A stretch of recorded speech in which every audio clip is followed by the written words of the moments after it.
Okay, so I've been reading Dragon Ball Super manga recently, and I've been actually having a pretty good time with it. I've been adamant critic of Dragon Ball Super and its narrative consistency and tone and things of that nature, especially in comparison to Z and original Dragon Ball. But ever since the Tournament of Power arc, which is where the anime decided to end, I've been a really big fan of what the Dragon Ball Super manga has been doing.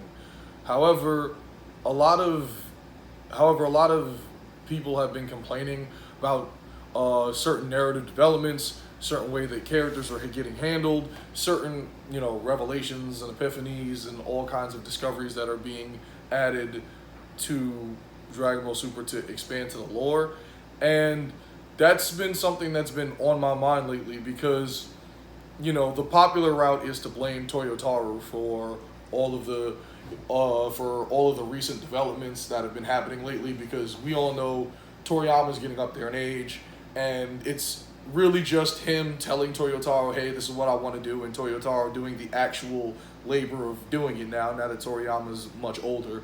But the thing that people got to understand is it's still, at its core, Toriyama's baby.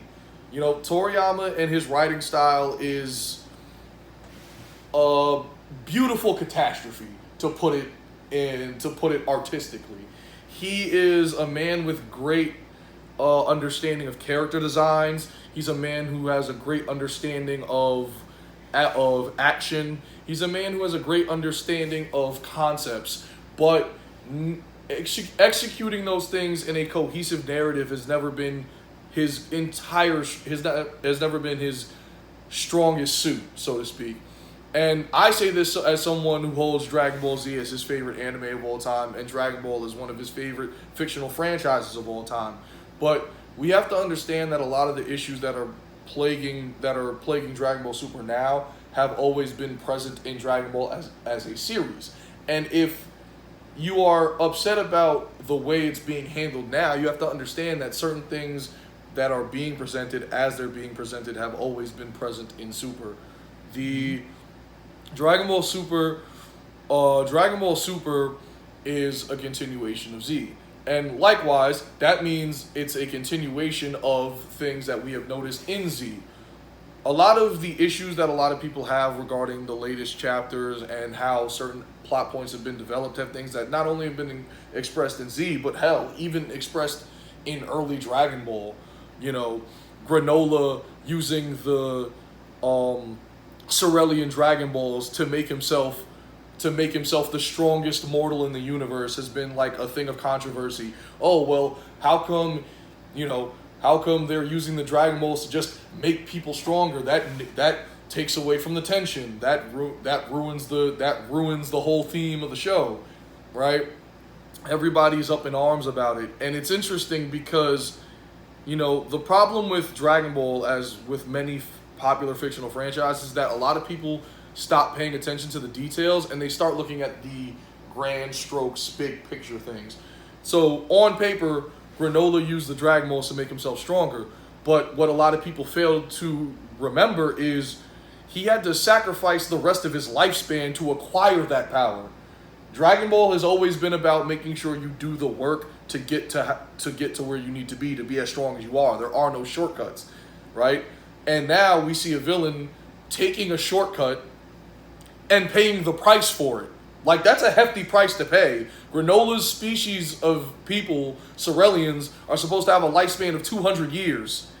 He's going to die in 3 because of the wish he made. That's a stake. That's tension. That's something that takes a toll on him. He didn't just say, hey, dragon, grant me a wish, and nothing happened. This is the first time in Dragon Ball history we've seen a dragon demand a toll from somebody. That's a new development. That's interesting. I'm curious to see why that is. The Cerulean Dragon Balls have been this weird mystery compared to the rest of the Dragon Balls. They're the first ones that don't have a set of 7. They're the first one, having only 2. And they don't even turn to stone after you use them. So you could collect them again and make another wish. But apparently, these wishes have a cost. And that's interesting to me. That's a new development. That adds tension and mystery and intrigue to the series. But people are losing sight of that to judge Granolah for using the Dragon Balls to make him strong. And that's when I want to bring it all the way back to OG Dragon Ball, the King Piccolo saga, the second to last arc of the original Dragon Ball run. Demon King Piccolo used the Dragon Balls to wish for eternal youth. That was a wish he made on Shenron. He was already essentially the strongest character in the series at that point. He beat up Goku like it was nothing. Easy. Nobody could stand in his way. And he used the Dragon Balls to further make him even stronger. And that was essentially the penultimate boss of the original Dragon Ball run. That was the wish he made, right? And then after that, he killed Shenron. So, to icing on the cake, he got his wish and then essentially made the Dragon Balls ineffective, right? That was a plot point all the way back then. And even since Demon King Piccolo, the Dragon Balls have constantly been targeted as a power source for, granting wishes. Vegeta wanted immortality, and then Frieza wanted immortality, right? Two of the greatest arcs in Dragon Ball were about gathering the Dragon Balls for immortality. It's a motive that has been made. It's a motive that has been there for a while. Hell, all of Dragon Ball was about wanting the Dragon Balls for greedy wishes. Emperor Pilaf, Commander Red. All of that has been what the Dragon Balls have been about. They grant you this magical power and everybody wants them. So Granolah using the Dragon Balls is perfectly in line with the series. It doesn't break anything. It doesn't ruin anything. We know the Dragon Balls are capable of granting wishes and doing a bunch of stuff that's otherwise impossible. But now, not only do we have a new set, we have a new set that plays by new rules. So it's taking what we've established and it's adding on. So that plot point is something that's perfectly in line with how Toriyama writes. There's been a lot of controversy around the Bardock revelation, right? Bardock, as you know, made a recent. There's been a recent revelation that Bardock had requested for a wish to be made on the Cerulean Dragon Balls. Also, that wish was for his sons to thrive, right? That's been a constant debate of controversy because wishing for your sons to thrive is a very vague thing to say. So a lot of people are kind of debating what that means. Does that mean Goku has literal plot armor, meaning no matter what, he'll always come out okay? What exactly does thrive mean? When does the wish end? What are the implications of that? And while we still don't know concretely for sure, one thing I do know is that you have to remember a very, very crucial point. Bardock has 2 sons. And it's easy to get caught up in what the implications of this wish mean for Goku, but everybody seems to forget Raditz is also a son of Bardock. Now, we already know Goku's story, but let's run down what Raditz has been through. Raditz, since he was about 5 years old or so, give or take, has been enslaved by Frieza, and the runt of the Sand litter. He was the weakest of Vegeta and Nappa. Vegeta and Nappa were weaker than Kui, Dodoria, Zarbon, the entire Ginyu Force, Frieza himself. And Raditz was weaker than those 2. So you're talking about Nappa and Vegeta who constantly made it known they did not care about Raditz. They didn't come to Earth to avenge Raditz. They came to Earth because of the Dragon Balls. If the Dragon Balls were never mentioned, they would have let Raditz die on some far-off planet that they didn't care about. And these are the only 2 companions of his species that he knows. He was raised by. He was bullied by. Everybody in Raditz's immediate circle was essentially strong enough to bully him into submission.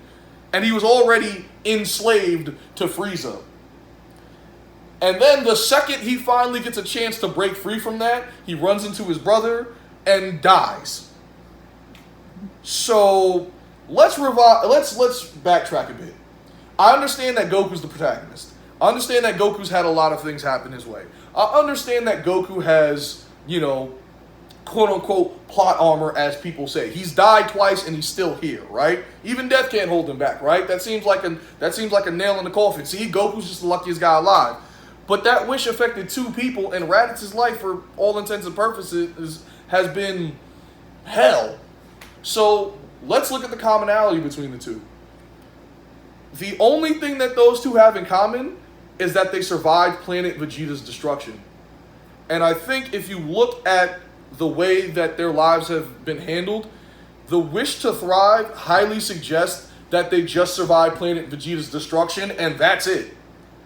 Because after Planet Vegeta's destruction, Raditz really hasn't had much luck in his life.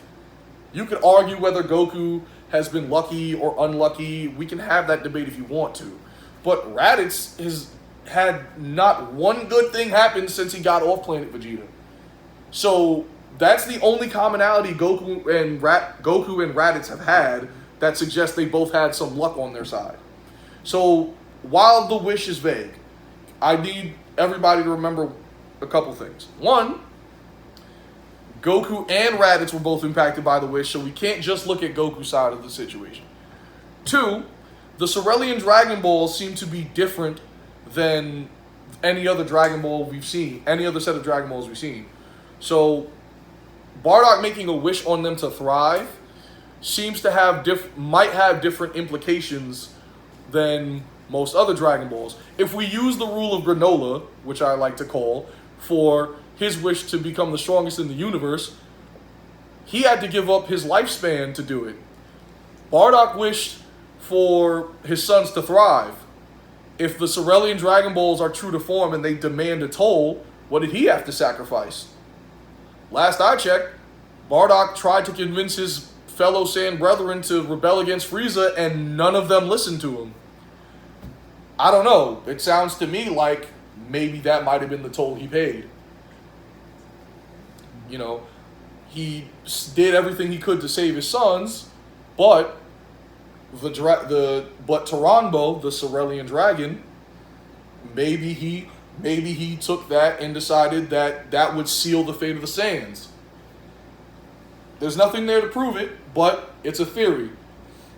The point here is we need to keep an open mind about how these ongoing situations are developing before we rush to judgment. Because there's still plenty of things to pick apart and plenty of things that we don't know for sure or understand. And there are plenty of finer details that we need to keep into consideration, right? But these are all things that are been established and based off of things that Toriyama has already established and already written into the series. So we need to just keep an open mind and focus on, what's with us right now and how it connects to the way we've read Dragon Ball or watched Dragon Ball and enjoyed Dragon Ball before. On my next episode, I will be talking about the Ultra Instinct controversy, because that has been a subject that's been near and dear to me in particular with Goku's development. And that's also something that I think ties back to Toriyama that we need to, in a way that we need to address, because I believe Toyotaru is receiving unfair criticism for a lot of how that's handled. So stay tuned next time on the next episode of Anime Breakdown, and we'll further discuss that topic. In detail. Make sure you like and subscribe on the video, and I'll catch you next time. Peace.